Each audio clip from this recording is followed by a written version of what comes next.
Saran Lok Sabha seat पर सोमवार को हुए मतदान के अगले दिन मंगलवार की सुबह छपरा के कर्पूरी चौक पर भाजपा और राजद के बीच हुए हिंसक संघर्ष में एक व्यक्ति की मौत हो गई है, जबकि 2 लोग गंभीर रूप से घायल हैं। घायलों को पटना रेफर कर दिया गया है। इलाके में भारी तनाव है। बता दें कि राजद कार्यकर्ता सड़क को जाम कर हंगामा कर रहे हैं। पूरे इलाके में पुलिस बल को तैनात कर दिया गया है और पुलिस प्रशासन के तमाम अधिकारी मौके पर कैंप कर रहे हैं। वहीं इस बवाल के बाद जिले में 2 दिनों के लिए इंटरनेट सेवा ठप कर दी गई है। जानकारी के अनुसार पुलिस ने इस मामले में बीजेपी के कार्यकर्ताओं को हिरासत में ले लिया है। घटना के संबंध में बताया जाता है कि मंगलवार की सुबह छपरा शहर में भिखारी ठाकुर चौक के पास प्राथमिक विद्यालय बड़ा तेलपा के समीप भाजपा और राजद कार्यकर्ताओं के बीच हिंसक झड़प हो गई। एक दूसरे पर दोनों पक्ष हमला करने लगे। इस दौरान एक पक्ष ने फायरिंग कर दी। इस फायरिंग में 3 लोगों को गोली लगी, जिसमें एक की मौत मौके पर ही हो गई, जबकि 2 गंभीर रूप से घायल हैं और मरने वाले की पहचान चंदन राय के रूप में बताई जा रही है, जबकि घायलों में गुड्डू और मनोज राय शामिल है। दरअसल सोमवार को ही मतदान के दौरान राजद और भाजपा कार्यकर्ताओं के बीच तनाव बढ़ गया था, लेकिन प्रशासन ने किसी तरह चुनाव शांतिपूर्ण तरीके से करा लिया। दोनों पार्टियों के कार्यकर्ता सोमवार को उस वक्त उलझ गए जब छपरा विधानसभा क्षेत्र की बूथ संख्या 118 और 119 पर वोटिंग खत्म होने के करीब आधे घंटे पहले रोहिणी आचार्य लालू परिवार के करीबी भोला यादव और दूसरे समर्थकों के साथ पहुंच गई।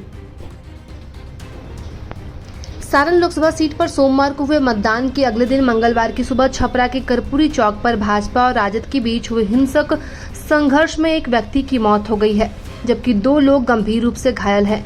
घायलों को पटना रेफर कर दिया गया है। इलाके में भारी तनाव है। बता दें कि राजद कार्यकर्ता सड़क को जाम कर हंगामा कर रहे हैं। पूरे इलाके में पुलिस बल को तैनात कर दिया गया है और पुलिस प्रशासन के तमाम अधिकारी मौके पर कैंप कर रहे हैं। वहीं इस बवाल के बाद जिले में 2 दिनों के लिए इंटरनेट सेवा ठप कर दी गई है। जानकारी के अनुसार पुलिस ने इस मामले में बीजेपी के कार्यकर्ताओं को हिरासत में ले लिया है। घटना के संबंध में बताया जाता है कि मंगलवार की सुबह छपरा शहर में भिखारी ठाकुर चौक के घटना के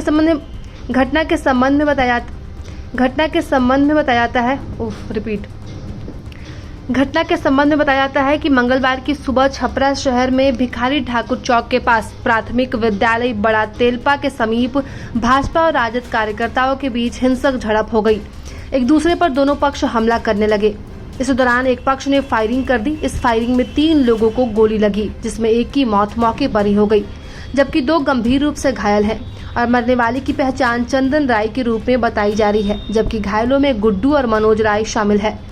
दरअसल सोमवार को ही मतदान के दौरान राजद और भाजपा कार्यकर्ताओं के बीच तनाव बढ़ गया था, लेकिन प्रशासन ने किसी तरह चुनाव शांतिपूर्ण तरीके से करा लिया।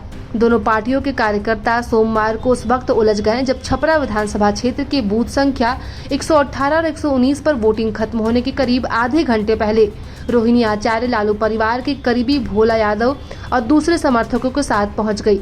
इसके बाद स्थानीय लोगों ने भारी हंगामा खड़ा कर दिया। लोगों का आरोप था कि रोहिणी आचार्य अपने समर्थकों के साथ बूथ छापने आई है। अब बढ़ते बवाल के बीच रोहिणी आचार्य पुलिस सुरक्षा में जैसे तैसे वहां से निकल पाई। प्रभातखबर.com, विश्वास वही, रफ्तार नहीं।